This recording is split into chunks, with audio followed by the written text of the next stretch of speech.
Kuidas me saame vastu võtta seadust, mis põhineb eeldustel ja oletustel? Aitäh! Komisjon on hääletades otsustanud nende ettepanekute suhtes nii, nagu komisjon on otsustas.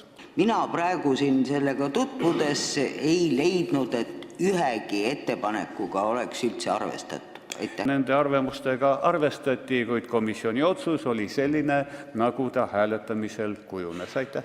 Aga ma küsin teilt kui arstilt, kumb on kahjulikum, kas tavasigaret või elektrooniline sigaret? Aitäh.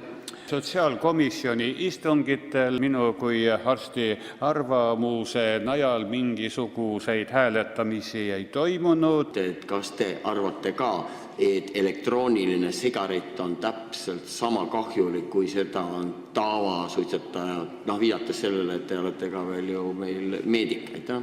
Jällegi minu eelistusi ega käitumisi komisjon arutanud ei ole. Ühesõnaga, kui ettekandja on ise arst, kui ta on andnud Hippokratese vande, siis ei oma tähtsust, kas ta on komisjoni liige, esimees, kas ta esindab komisjoni seisukohti või mitte. Arst on arst 24/7, seni kuni ta hingab.